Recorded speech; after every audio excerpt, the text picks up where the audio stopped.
Hello, hello, and welcome to Friday, June 5th, the Friday episode of the TMI Show. I am Manila Chan. That over there is Ted Rall.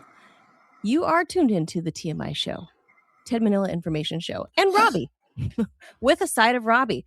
We're live Monday through Friday at 10 a.m. Eastern Time. Please be sure to hit the like, the follow, the subscribe, and the share button to help our little show continue to grow. This Friday, today, we've got to keep it a little short because this lady's got a follow-up doctor's appointment to get to. The 6-week post-op with the OBGYN. Congratulations. 6 weeks. I'll find out today if I'm cleared to go back to some exercise. And that's not to say that, doing laundry and housework that they clear you for after like 2 weeks, if there are no complications, that's not exercise. Housework is exercise. Just saying. Depends on the housework. Household chores are exercise. I don't know. Folding laundry, is that exercise? Yeah, because you're moving. You're still like, I don't know how you fold laundry, Ted. I'm very active. I'm actually an awesome laundry folder. I mean, the only thing I have trouble with are those fitted sheets. I know a trick. Let's hear it. You have to see it. You can't, how do you explain verbally how you fold a fitted sheet? It's like a writing class exercise. One of the ones I had to take in creative writing was write instructions for how to tie your shoes. It's not as easy as it sounds. Yeah. Oh, we got to thank Peter for the invite, or excuse me, for the donation. Peter gave a donation to and saying at John D.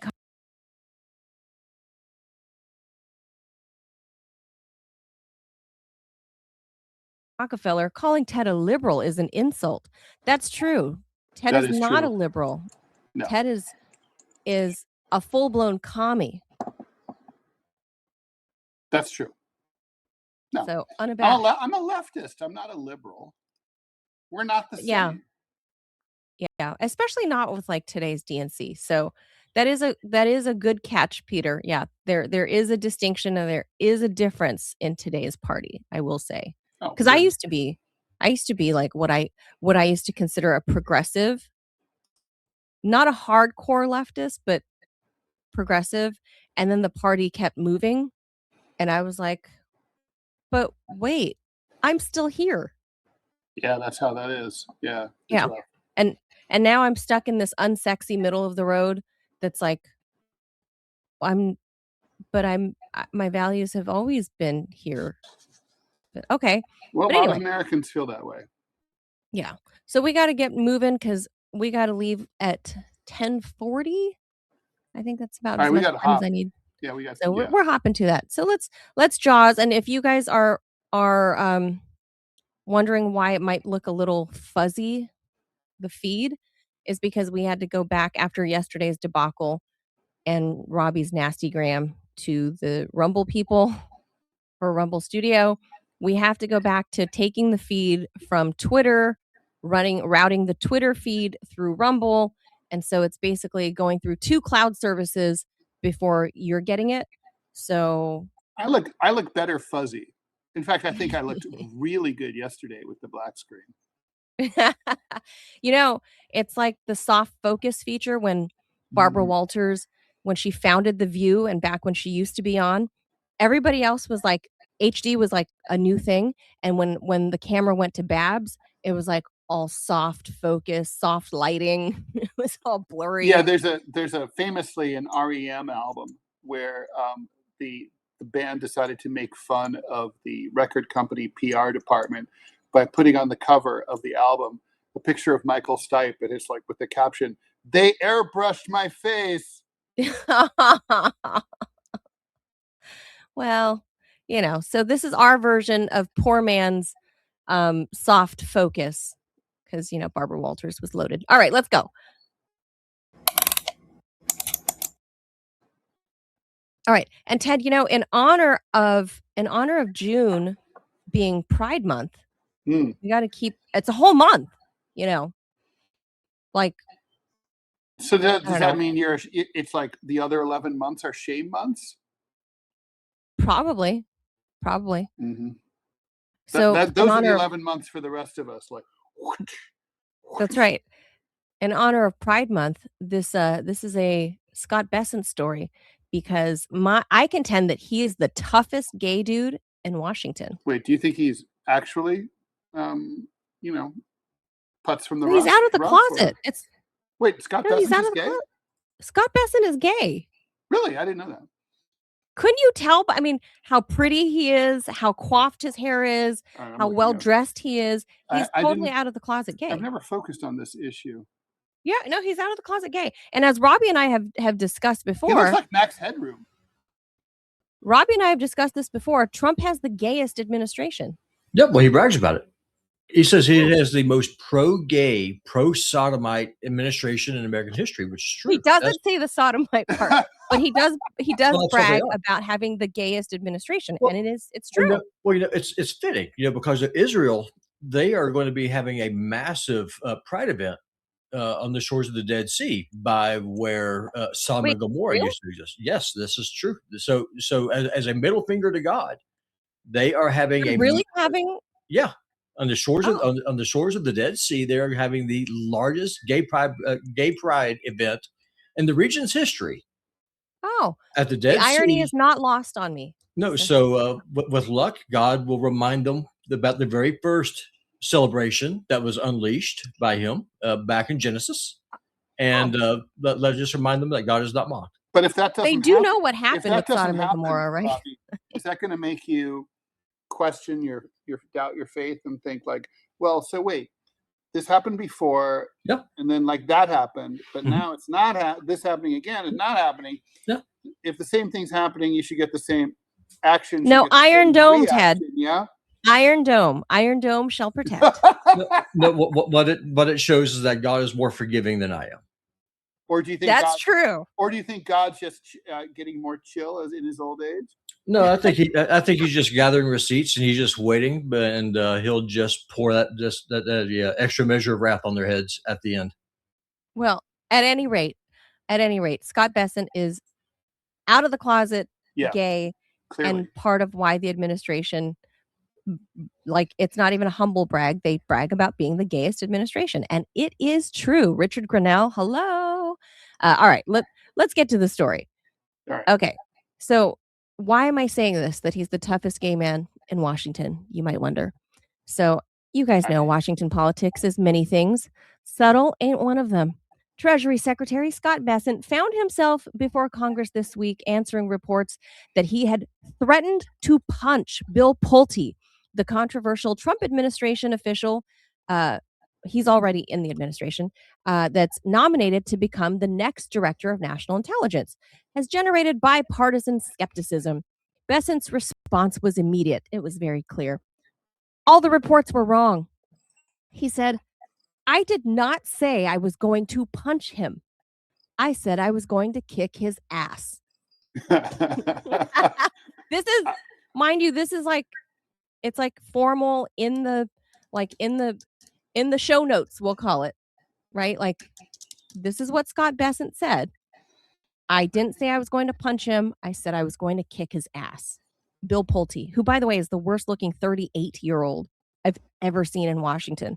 Like, he's in the race with Stephen Miller about who looks the worst for their age, because I think they're both right around 40 and they look easily 20 of their age. But anyway, Bill Pulte's 38. So Bessent says he's going to kick Pulte's ass, which, as corrections go, is certainly one approach. The exchange instantly became one of the most memorable moments of the hearing, with Senator Tom Tillis responding that he understood the sentiment. What's remarkable is that this isn't even Bessent's first entry in Washington's growing mythology of political tough guys. Last year, reports surfaced that Bessent got into a heated confrontation with Elon Musk that allegedly ended with Musk sporting that shiner. No, stop. Really? What a maniac. Musk tried to say that it was his little boy that he was Oh, carrying on right. his shoulders every day. Being As rambunctious. playing with roughhousing with the kid. Then Bessent came out and was like, "Nah, bro, this guy." Wait, So Bessent Bessent, said that he took credit for beating up Musk? yeah, Bessent admitted that he got into a scuffle with Elon and gave him a shiner. Okay, I'm going to say, first of all, I just want to be clear that just because the idea that like a gay dude is a puss is Thank stupid. you. Thank you. I was Alex, just gonna say. Alexander the Great was gay. You know, definitely not a puss. Right. So so that's a stupid cliche. The idea that there's, Yes. that gay guys are all effeminate and blah blah Right. blah blah. That's just not true. A lot of them are very very butch, and Just- there's like some guy, I forget his name. He's like he's like the gay strong man who like weighs like 430 pounds, and he's like a fucking monster. oh, I don't know that one. But now that But said, yeah, look, gay or straight or otherwise, you should not be hitting people on the job. I agree. Look, Bessent wasn't bragging that he beat up Elon. It's just people started leaking. Well, he that shouldn't they have. were like, He should be fired. it wasn't. I mean, It wasn't his kid. if Robbie punched me, I would fire him. I mean, No, well, look, he got into this altercation last year with Elon Musk. People started leaking what had happened, and that they were like, no, it was actually Scott Bessent, and then he was like, he was kind of forced into it by a reporter, and he was kind of like, yeah, things got a little out of control. He wasn't proud of it, but he was kind of like, yeah, it was. Yeah, but Yeah, okay, that not being happened. well. It's like, okay, well, I killed a bunch of innocent people. Well, I'm not proud of it, so it's okay. I mean, honestly, it's like it's physical violence. It's 2026. I mean, like, just no. Like, he should be. I He know should be it's not fired. Trump, but Trump has look. If this says anything about like Trump's machismo and why Scott Bessent isn't fired, they're building the octagon, the UFC octagon on the South Lawn right now as I speak. I was just downtown on Sunday. You could see like scaffolding everywhere. You can see like giant cranes. They're building like a big ass UFC octagon on the South Lawn for the Which America Trump has 250 been trolling celebrations. and saying that he's going to leave there permanently, but obviously that's not true. I know. So obviously Trump is a fan of projecting, this machismo or whatever. But Ted, there's folklore about, Lyndon B. Johnson kind of roughing up some senators in the past.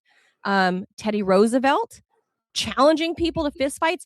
We know Biden, before he became POTUS, and even when he was He roughed VP, up a voter, right? when he was VP, he was threatening to rough up a voter, and it at least threatened him to a push-up contest when he was Veep. Like, so okay, well, the Biden Popeye was thing is a thing. okay. So all the people you mentioned, with the possible exception of Theodore Roosevelt, were assholes. And I mean, it's 2026. I mean, we don't live that way anymore. So, I mean, it's not like he's such a great Treasury Secretary anyway. So, like, really, you just let him go. We don't. I mean, I don't know. Trump didn't fire him. I think Trump probably likes that Scott Bessent is kind of Donald like Trump's this not a butch. pugilist himself. I mean, come on. It's all fake. He's soft he's hands. a Yeah, soft, doughy dude. I mean, I know. I'm He's all far more bluster. butch than Donald Trump. I mean, give me a break. Donald Trump is all all tweet. Yeah, All tweet, no tough. 100%. But Scott Bessent apparently is not. Scott Bessent walks softly and carries a big stick, if you know what I mean. Well, yeah. So that's the story. I thought that was the best Fun Friday story to share, was that King Richard the Lionheart also was gay. And not totally a bitch either. And not a puss. That's right. So, like I said, He was in defense of all my he gays back home. He slept with the King of France. Oh, King in Philip. defense of all my gay friends, I know a lot of them that'll run away from a spider, but it'll call me I know to come straight guys squish who will the run spider. away from a spider too, and I used to be one of them. But I know several gay dudes that you're like, "Wait, you're gay?" Because they're so macho. Scott Oh, Bessent, yeah. he's not like I said, He does look like an eraser, or Scott Bessent? yeah, he looks like a human eraser. He looks like Max Headroom from the 80s. Yeah. I could see the Max Headroom thing, but I think Scott Bessent presents very, very well. He looks the part, he's pretty, he's polished, he's very intelligent, but then, Yeah. All right. Well, surprise! whatever. Okay. All right. So there you go. There you go. Honor of Pride Month.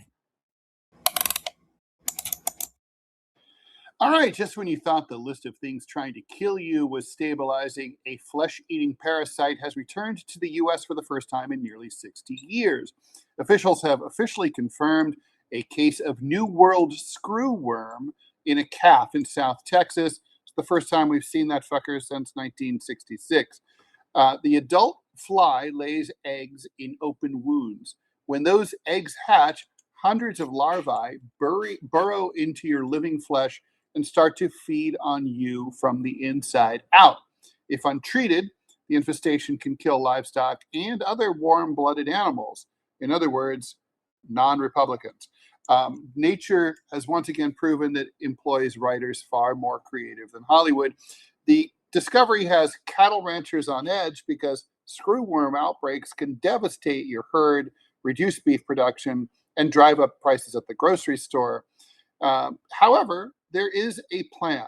So here's the plan. Specifically, sterile male screwworm flies.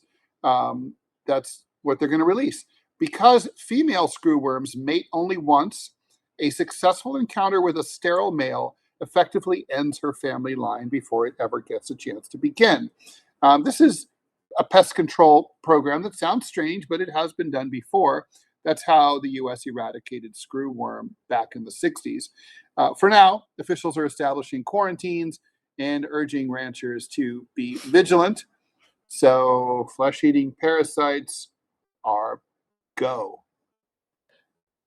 So we have hantavirus, we have flesh-eating parasites. Ebola. Ebola is back. This is so 12 years ago, Ted. I'm just saying. True. Mm-hmm. It's so throwback.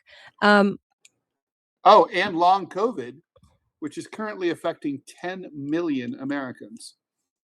And we're not talking about it at all. Well, we just don't care about them. But like a lot of people have long COVID. How are they defining it?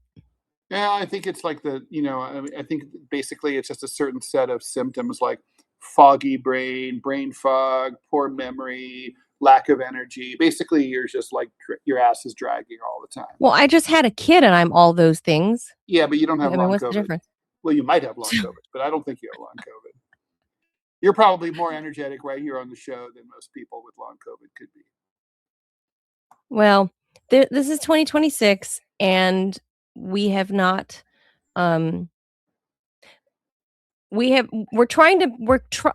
just want to point out America's and the world's, I would say, attention is being paid to building military bases on the moon, but we can't be rid of screwworm or hantavirus. Well, bugs are hard. Just saying, like, one is always going to slip through and then become a global pandemic. So Gene Hackman's wife is, with the hantavirus, she's in her post-mortem legacy. She's what made hantavirus famous because she's Gene Hackman's wife. And hantavirus. So it came from like mice or something. Mice and rodent droppings. Mm-hmm. So the house obviously was not very well kept. apparently they were a little bit of hoardery, Mm-hmm. not like almost good enough to be on the show. Hoarders. Oh, so yeah, so they were yucky, but not peak yucky, but yucky Not enough. Yeah, they were high-end hoarders. Like they apparently cuz I've seen video and photos from their home, and she had like cases of like La Mer face cream and all that stuff like stacked up in corners, and high-end clothing with tags all on them like piled Yeah, up in the it's corner. so weird. But nonetheless, it was hoardery, and so rats be running around, and they had a groundskeeper, and that's the groundskeeper is the guy that, you know, alerted the officials. But Mm-hmm. anyway, that's how hantavirus became a thing starting last year, and now it's a thing for 2026. So all Wow. these diseases, and all we're worried about is militarizing the moon. Um, and of course, all the while, Ted, remember the last in the Biden years, they were saying how Russia was putting nukes in space. Remember that? Oh yeah. Uh-huh. Which was not true. It was obviously not true at all. They were at all. And then they were like, "Oh, if Russia's not doing it, it's I mean the Chinese. The Chinese are doing it with their hypersonic tests." And that wasn't true either. They were not hypersonic testing nuclear warheads. None of that was true. But that's where the focus is. Mm-hmm. Just pointing out. So, anyway, so more fun Friday topics, Ted. Uh, Yeah. Screwworm. All See, right, it's all fun. It's all screw fun that on worm. Friday. All right, let's keep going. So this is kind of our main topic, even though it's last. That happens a lot. Anyway, We're saving it for last. in what may be the most 2026 headline imaginable, a Catholic exorcist has been removed from his position after suggesting that many UFO sightings are actually demons in disguise. Monsignor Stephen Rossetti wasn't a random dude posting on Reddit at 2 in the morning. He was the official exorcist for the Archdiocese of Washington. Correct me if I'm wrong, Manila. It's been a long time since I saw The Exorcist or the director's cut, but isn't that set in Washington, D.C.? Isn't it filmed in Yeah, Washington? yeah. I Yeah, think the Exorcist house is in Georgetown. I mean, yeah, with the stairs, right? Mhm. I know the casting, the set designer was really, what's it called? Location scout was very Yeah, excited location. to have found those stairs. Anyway, in a video discussing aliens and UFOs, Rossetti warned that demons prefer to operate in secret, they run for political office, and suggested that many, if not most, UFO sightings might actually be demonic activity. He argued that demons can manipulate people more effectively when they remain hidden. The church did not like what he had to say. Cardinal Robert McElroy promptly fired Rossetti from his role as an exorcist and severed ties with his spiritual center, saying the comments gravely undermined official church teachings on demons, the devil, and exorcism. So now the debate is not whether UFOs even exist, but whether they're extraterrestrials, interdimensional beings, classified military technology, or demons. Rossetti later expressed regret, apologized if he had strayed from church teaching, and pledged obedience to the church. So That's basically, interesting, very interesting. I mean, the Catholic Church that's shitty. doesn't really seem to it never really, what's the word, it's very uncomfortable with its own mythology. So for example, do you remember, Padre Pio? Padre Pio was one of the many mystics in church lore. That he lived in the middle and latter part of the 20th century in Italy. He was a parish priest. He had stigmata, Mm, and the yeah. Catholic Church, Like documented? Oh, 100%. And he levitated too.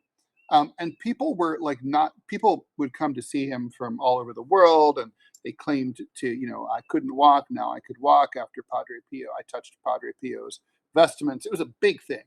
That happens from time to time. Whenever there's some kind of thing that's like mystical, and sort of outside of the norm of religion, the Catholic Church has has institutions for this, like this exorcist, but at the same time, they kind of are like not that comfortable with it. So, like with Padre Pio, they didn't defrock him, but they exiled him to a very remote part of the mountains in central Italy. So it'd be harder for people to come visit it. It didn't stop anyone. Because of the stigmata? Because of the stigmata. They were like it was kind of embarrassing. It's kind of like you're taking Catholicism a little further than, you're rolling a little too medieval style for us. And yeah, I think that's what's going on here, is that like, it's kind of like, well, you have the exorcist, and I know they do exorcisms. In fact, my parish priest was an exorcist when I was and he showed films of him of him in Brazil administering an exorcism of a young girl, and it was a freaky film. It was right after the movie came out, and there was a lot of interest in this subject. So, I grew up Catholic, and it was like I served Mass, and they invited a select group of parishioners to come and see it. The point is, and it was freaky as shit. It was very freaky. So, there's debate like inside the thing is that the Catholic Church has a huge range of opinion vis-a-vis science that ranges from like the Jesuits, who are very intellectual and science-based, all the way to like the Mel Gibson, Opus Dei kind of people who are totally hardcore, old OG, and all that. And I mean, those guys, they believe in demons and all that shit. And so the church kind of has to navigate all these different strains. And I think this guy got caught. He's in a controversial. I mean, it's controversial to be an exorcist in the Catholic Church, even though it's official. Okay. So I got to ask Robbie, our resident Christian. Does the Bible say anything about UFOs? In a way. So, for example, if you read Ezekiel, the first couple of chapters, it describes like spheres inside spheres, the way that they move. So, short answer is yes. Does it say UFO? The chariot of fire, right? Yeah, right. I mean, so the answer is yes. You can infer. Yeah, for sure. And it's not a far stretch to think that a lot of these things that appear, these UAPs, whatever they are, I mean, they defy the laws of physics. So by definition, they are foreign to our world, to our dimension. And so, in my opinion, yeah, I mean, they are angels or demons, at least something from that realm, because we know that God exists outside of time; He exists outside of space. Sure. We also know that that the realm that He rules exists outside of what we perceive as reality. The Bible talks about spiritual warfare and how you contend not with flesh and blood. So if we were able to actually see all the stuff happening around us, it would terrify you. And so 100%. Well, I still can't explain why and this is a local story for me here in DC.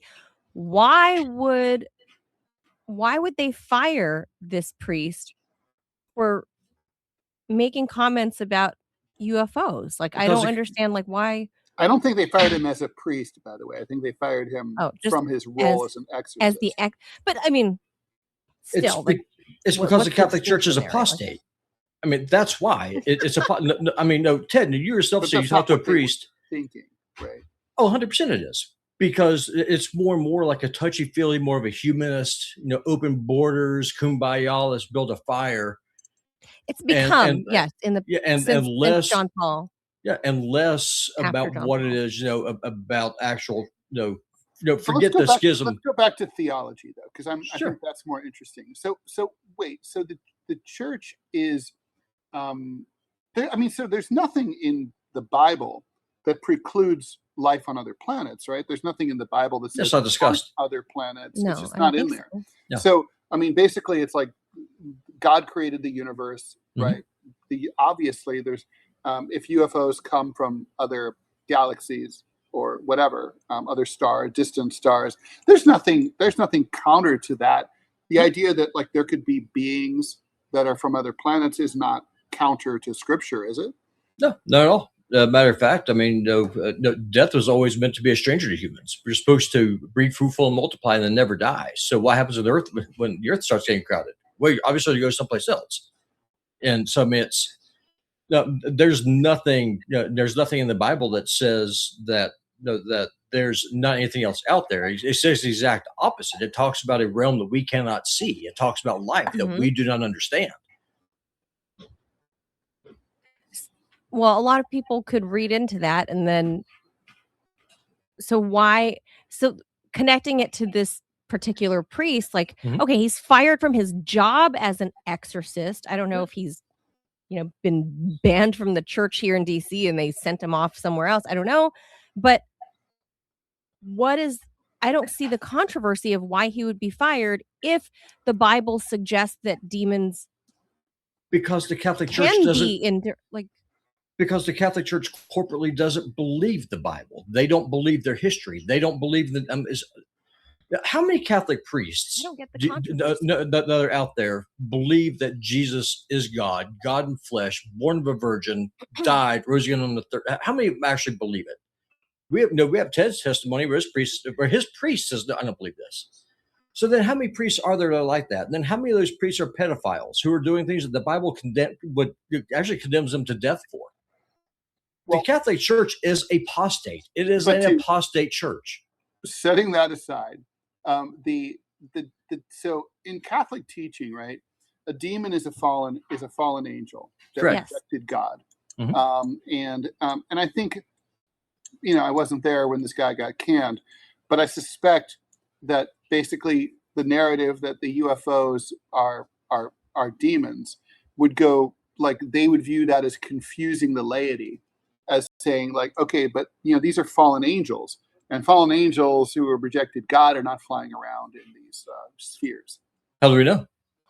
Right. That's why I don't get why they would fire this guy. I mean, as an exorcist. I mean, do y'all know how? People get fired unfairly every day, though. Do y'all know how Lucifer is defined in the Bible?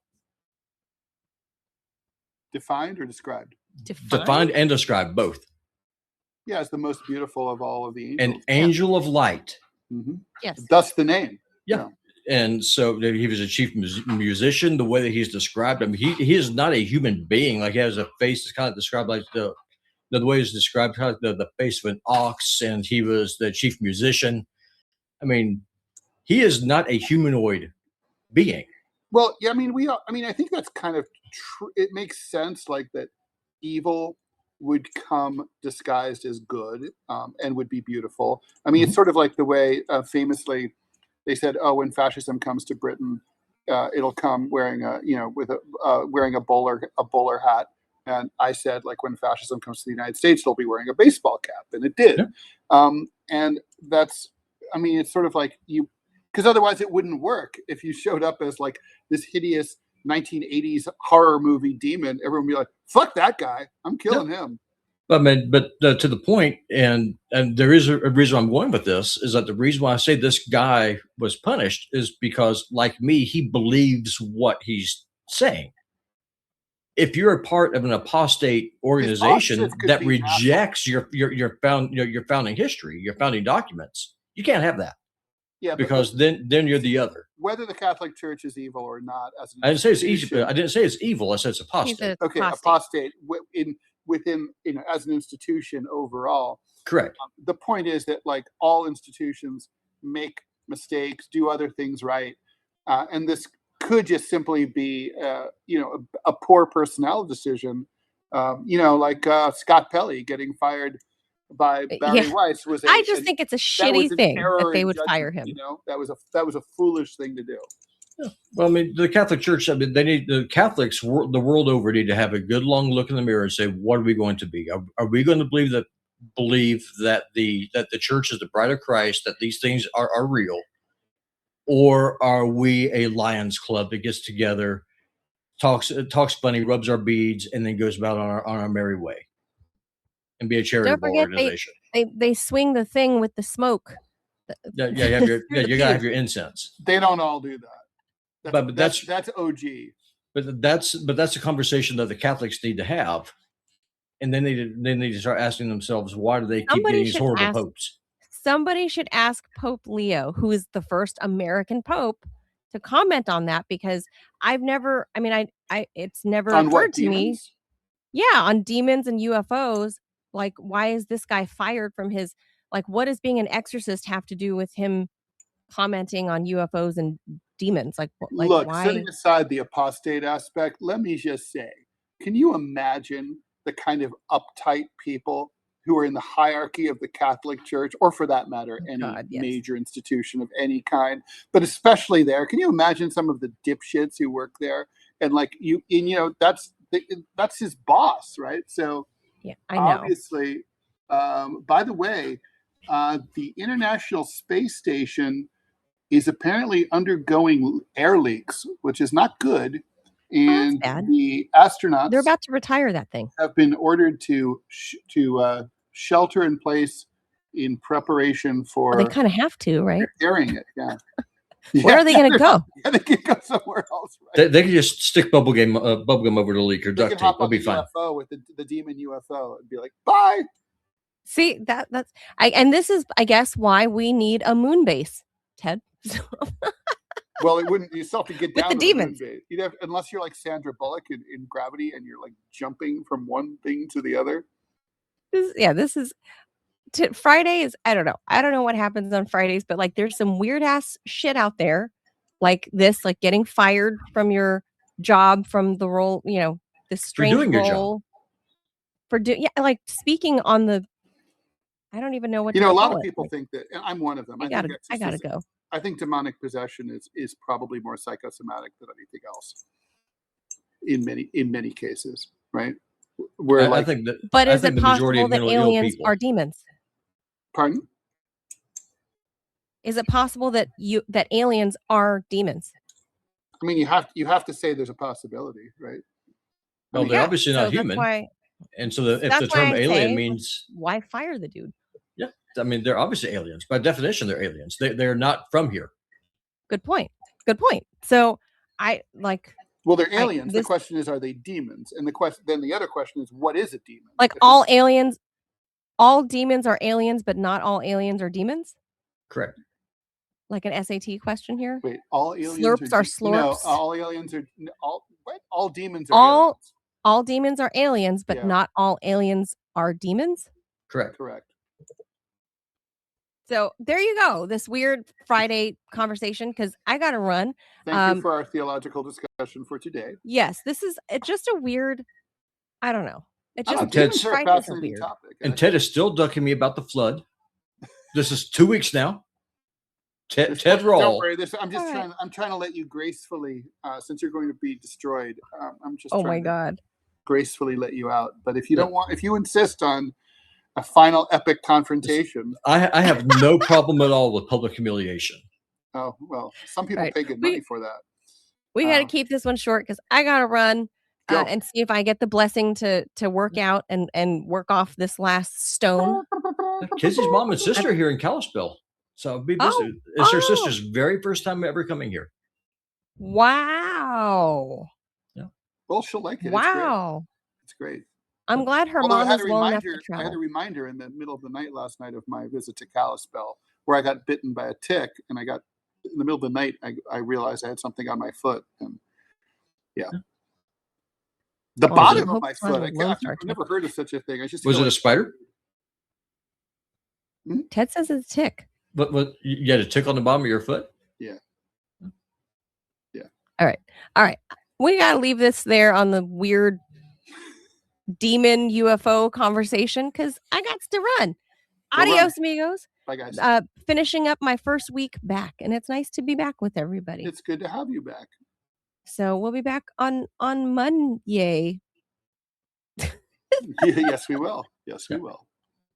Thanks, everybody, for being here. Gotta run. We'll see you on Monday. Have a good weekend, everyone. Ciao. Adios.